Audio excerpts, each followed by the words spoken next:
Assalamualaikum warahmatullahi wabarakatuh. Semoga kita selalu dalam keadaan sehat walafiat, amin. Selamat bertemu pada mata kuliah Kimia Farmasi Kuantitatif. Pada pertemuan kali ini kita akan membahas tentang asidimetri alkalimetri. Seringkali analisis volumetri diganti dengan istilah titrimetri, akan tetapi pengukuran volume sebenarnya tidaklah terbatas pada titrasi saja. Misalnya dalam analisis tertentu seperti gas, orang mungkin akan mengukur volume gas di mana tidak mungkin untuk menentukannya dengan titrasi. Analisis volumetri. Analisis secara volumetri dapat digolongkan sebagai berikut. Berdasarkan reaksi kimia, berdasarkan reaksi yang terjadi selama titrasi, volumetri dapat dikelompokkan menjadi 4 jenis. Pertama, reaksi asam basa, atau asidimetri alkalimetri, atau netralisasi. Penetapan kadar ini berdasarkan pada perpindahan proton dari asam ke basa, baik dalam lingkungan air, maupun lingkungan bebas air. Kedua, reaksi oksidasi reduksi atau redoks. Dasar yang digunakan adalah perpindahan elektron. Ketiga, reaksi pengendapan atau presipitasi. Penetapan kadar berdasarkan pada terjadinya endapan yang sukar larut. Terakhir, reaksi pembentukan kompleks. Dasar yang digunakan adalah terjadinya reaksi antara zat-zat pengompleks organik, dengan ion logam yang menghasilkan senyawa kompleks. Selanjutnya, berdasarkan cara titrasi. Teknik volumetri berdasarkan cara titrasinya dapat dikelompokkan menjadi: pertama, titrasi langsung. Cara ini dilakukan dengan melakukan titrasi langsung terhadap zat yang akan ditetapkan. Kedua, titrasi kembali. Dilakukan dengan cara penambahan titran dalam jumlah berlebihan, kemudian kelebihan titran dititrasi dengan titran lain. Pada cara karena menggunakan 2 titran, menyebabkan kesalahan menjadi lebih besar. Di samping itu cara ini juga memakan waktu yang lama. Selanjutnya, berdasarkan jumlah sampel. Berdasarkan jumlah sampel, teknik volumetri dibedakan menjadi 3 jenis, yaitu titrasi makro, titrasi semi-mikro, dan titrasi mikro. Cara menyatakan kadar larutan. Dalam larutan, kadar bahan yang terlarut atau solut dinyatakan dengan konsentrasi. Ada 3 istilah konsentrasi yang paling sering digunakan, yaitu molaritas, molalitas, dan normalitas. Normalitas merupakan satwa yang paling sering digunakan dalam titrasi. Larutan baku atau standar, semua perhitungan dalam titrimetri didasarkan pada konsentrasi titran, sehingga konsentrasi titran harus dibuat secara teliti. Titran semacam ini disebut dengan larutan baku atau standar. Konsentrasi larutan dapat dinyatakan dengan normalitas atau molaritas. Suatu larutan standar dapat dibuat dengan cara melarutkan sejumlah senyawa baku tertentu, yang sebelumnya senyawa tersebut ditimbang secara tepat dalam volume larutan yang diukur dengan tepat.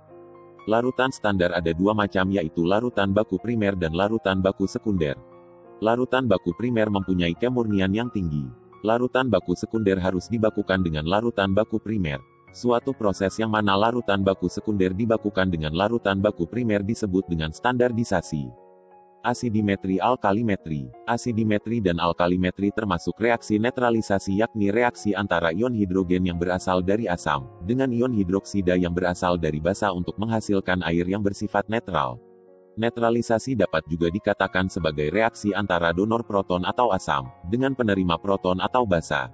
Asidimetri merupakan penetapan kadar secara kuantitatif terhadap senyawa-senyawa yang bersifat basa, dengan menggunakan baku asam. Sebaliknya alkalimetri adalah penetapan kadar senyawa-senyawa yang bersifat asam, dengan menggunakan baku basa. Asam dan basa. Ada 3 pengertian mengenai apa yang disebut dengan asam dan apa yang disebut dengan basa. Pertama, menurut Arrhenius, asam adalah senyawa yang jika dilarutkan dalam air akan terurai menjadi ion hidrogen dan anion, sedangkan basa adalah senyawa yang jika dilarutkan dalam air akan menghasilkan ion hidroksida dan kation. Teori Arrhenius hanya berlaku untuk senyawa anorganik dalam pelarut air. Kedua, menurut Bronsted, untuk dapat berlaku dalam segala pelarut, maka Bronsted pada tahun 1923 memberikan batasan, yaitu asam adalah senyawa yang cenderung melepaskan proton, sedangkan basa adalah senyawa yang cenderung menangkap proton. Ketiga, menurut Lewis, batasan lain diberikan oleh Lewis pada tahun 1938 yang menyatakan bahwa asam adalah akseptor atau penerima pasangan elektron, sedangkan basa adalah donor atau pemberi pasangan elektron. Dengan batasan ini maka konsep mengenai asam basa berubah, di mana senyawa asam itu tidak harus mengandung hidrogen. Tugas: jelaskan yang dimaksud dengan asidimetri dan alkalimetri. Kesetimbangan asam basa. Dasar dari reaksi netralisasi adalah reaksi antara ion hidrogen dan ion hidroksida, membentuk air yang mengalami ionisasi lemah. Reaksi penguraian air yang terjadi alami adalah terbentuknya ion hidrogen dan ion hidroksida. Di dalam kinetika kimia, bisa dirumuskan bahwa konstanta kecepatan reaksi ialah hasil kali konsentrasi produk dibagi hasil kali konsentrasi reaktan. Sehingga dapat kita buat persamaan konstanta kesetimbangan air dengan rumus K sama dengan konsentrasi ion hidrogen dikali konsentrasi ion hidroksida, dibagi konsentrasi air. Karena hasil reaksinya ialah air yang terlarut dalam air, maka nilai dari konsentrasi air adalah 1. Konstanta ini kemudian diukur, diperoleh angka 0,72 dikali 10 pangkat min 14. Yang bisa dinyatakan juga sebagai 1 kali 10 pangkat min 14.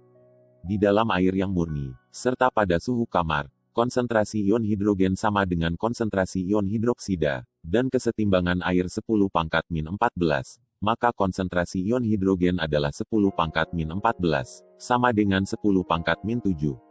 pH, pOH, pKa, dan pKb. pH adalah logaritma kebalikan dari konsentrasi ion hidrogen, begitu juga pOH. Dengan menggunakan persamaan ini maka dapat kita tentukan pKw, yaitu min log 10 pangkat min 14, sama dengan 14.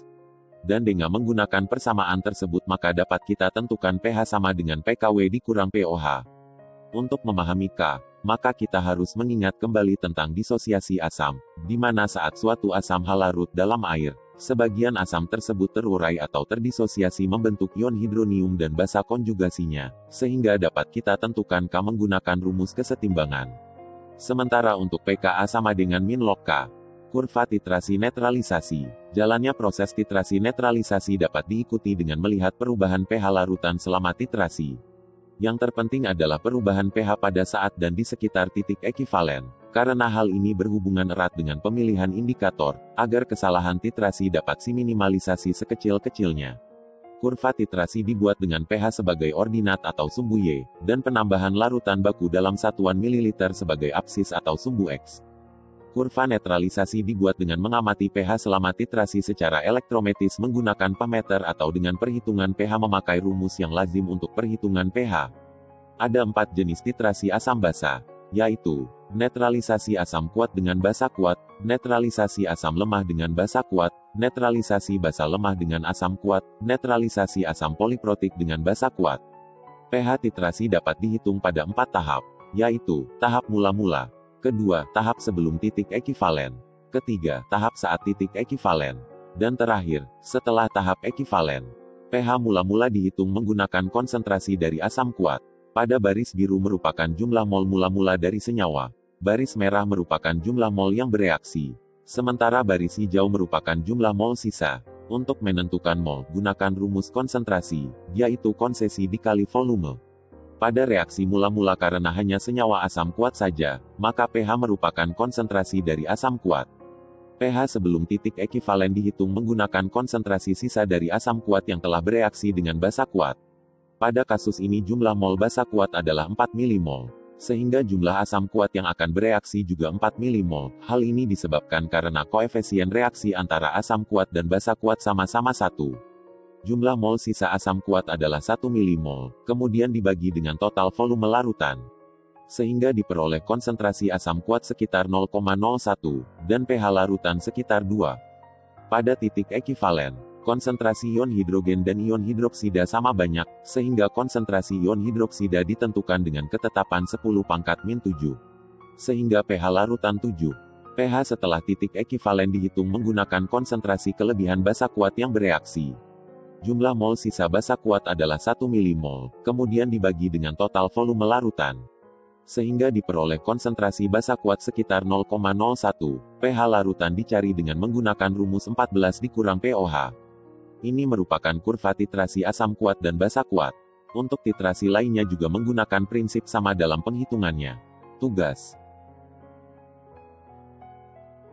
Menurut Oswald, indikator adalah suatu senyawa organik kompleks dalam bentuk asam atau dalam bentuk basa, yang mampu berada dalam keadaan dua macam warna yang berbeda dan dapat saling berubah warna pada pH tertentu. Pemilihan indikator tergantung jenis asam dan basa yang bereaksi. Hal ini sangat penting, karena indikator yang tetap akan menghasilkan pengukuran yang tepat. Beberapa larutan baku yang sering digunakan pada asidimetri adalah asam klorida dan asam sulfat sebagai larutan baku sekunder, sedangkan larutan baku primernya adalah natrium karbonat dan natrium borak. Untuk alkalimetri, larutan baku sekunder yang biasa digunakan adalah NaOH atau KOH, dan larutan baku primernya adalah kalium biftalat. Berikut beberapa sampel, yang dapat ditentukan konsentrasinya menggunakan metode asidi alkalimetri. Tugas. Baiklah, saya rasa cukup sekian untuk pertemuan kita hari ini. Maaf jika ada salah kata. Terima kasih atas perhatiannya. Assalamualaikum warahmatullahi wabarakatuh.